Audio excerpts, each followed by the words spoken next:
Did you know that the world consumes over 11 million tons of butter every year, with the US alone accounting for a whopping 850,000 tons? That's a lot of creamy, golden goodness, right? But what's behind such a high consumption level worldwide? Let's explore this by taking a look behind the scenes at a butter factory. But before we get started, don't forget to subscribe to our channel for more behind-the-scenes looks at how your favorite products are made. Now let's dive into the world of butter production. Milk collection and transportation. Milk collection marks the beginning of the butter-making process. It all starts on local dairy farms, where fresh milk is sourced daily. Did you know that it takes about 21 pounds of milk to produce just 1 pound of butter? Cows are typically milked twice a day using automated milking machines, which make the process efficient and gentle on the animals. These machines carefully extract the milk, preserving its natural nutrient content. The collected milk is a nutrient-rich mixture containing proteins, fats, carbohydrates, and essential minerals. Once harvested, the milk is immediately loaded into refrigerated tanks. These specialized tankers are crucial for maintaining the milk's freshness during transport, keeping it below 40 degrees Fahrenheit to prevent spoilage.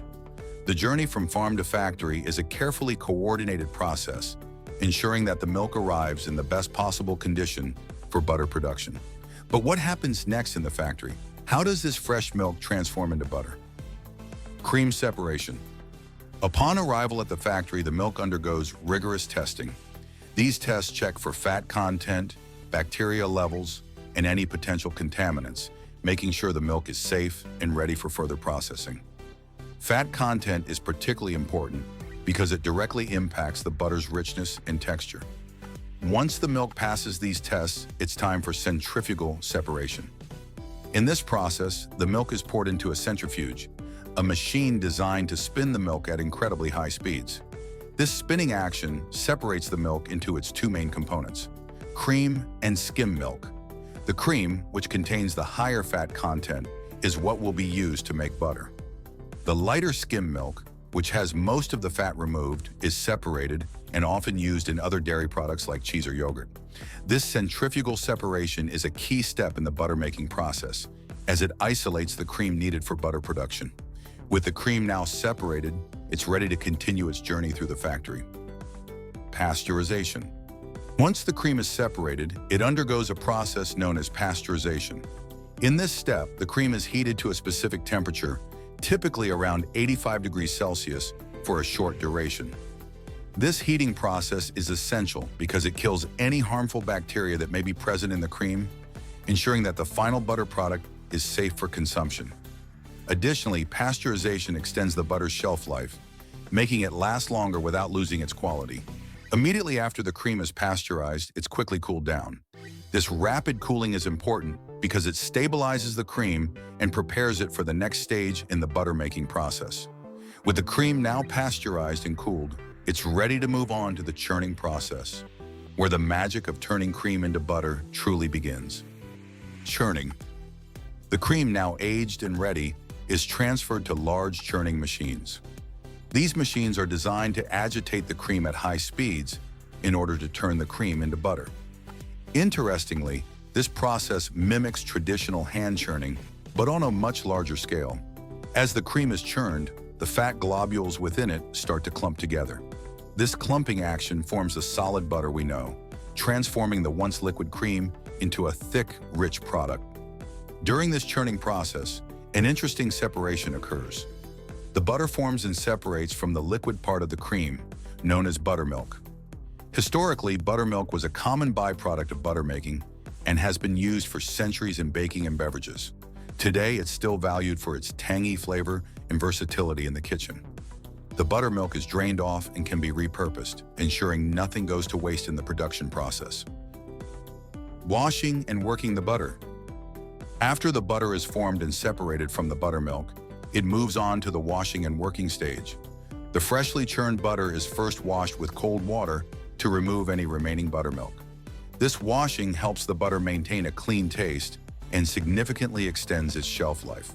It's because even small traces of buttermilk left in the butter can lead to spoilage.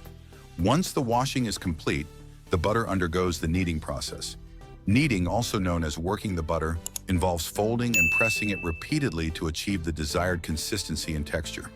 This step helps remove any remaining moisture and distributes the fat evenly. Did you know that well-kneaded butter can contain up to 16% water, which is essential for maintaining the right balance between spreadability and firmness?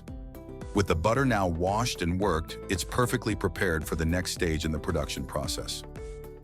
Salting and flavor adjustment.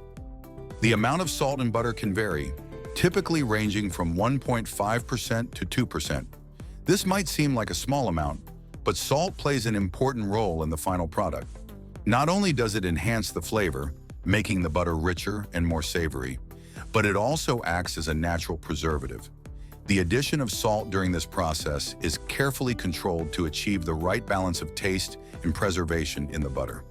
Once the salt is thoroughly incorporated, the butter undergoes a critical step, flavor testing. This is where experts step in to ensure the butter meets the desired taste profile. Even minor adjustments can make a significant difference in the final product. Flavor experts sample the butter and make any necessary tweaks to achieve the perfect flavor.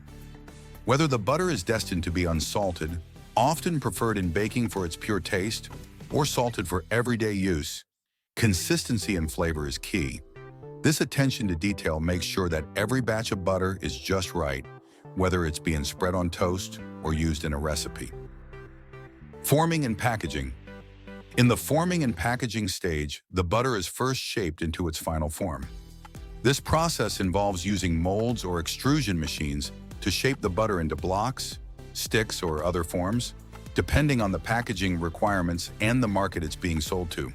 For example, butter sold in supermarkets is often shaped into standard blocks for easy packaging and consumer use, while larger industrial sizes might be extruded into bulk forms. The precision in shaping ensures that the butter meets specific weight and size standards, making it convenient for both consumers and manufacturers. Once the butter is shaped, it moves on to the packaging phase. Here, the butter is carefully wrapped in protective materials like foil or parchment. These materials are chosen for their ability to preserve the butter's freshness and prevent contamination from external factors like light, air, and odors, which can degrade the quality over time. The packaging is not just about protection, it also serves as a canvas for branding. Labels are added, displaying important information such as nutritional content, expiration dates, and batch numbers. This makes the butter not only safe and fresh, but also provides consumers with the necessary information to make informed choices. Distribution. After the butter is packaged, it is stored in cold storage rooms. These rooms are maintained at low temperatures to preserve the butter's quality, preventing it from spoiling before it reaches consumers. Cold storage is inevitable because butter is highly sensitive to temperature changes. Next, the butter is prepared for logistics and shipping. It is loaded onto refrigerated trucks that maintain the necessary low temperatures during transit. These trucks distribute the butter to retailers, wholesalers, and food service providers, making sure it arrives in perfect condition. Butter destined for international markets goes through additional steps, including adhering to specific regulations and customs procedures. Finally, the butter reaches retail distribution centers, where it is further distributed to supermarkets, grocery stores, and other retail outlets.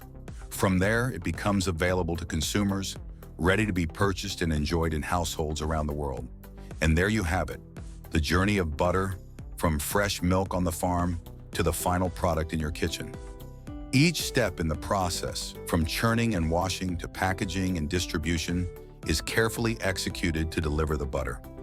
Next time you enjoy a spread of butter, you can appreciate the intricate process that brought this everyday staple to your table. Thanks for watching. If you found this interesting, be sure to subscribe for more videos on how things are made. See you next time.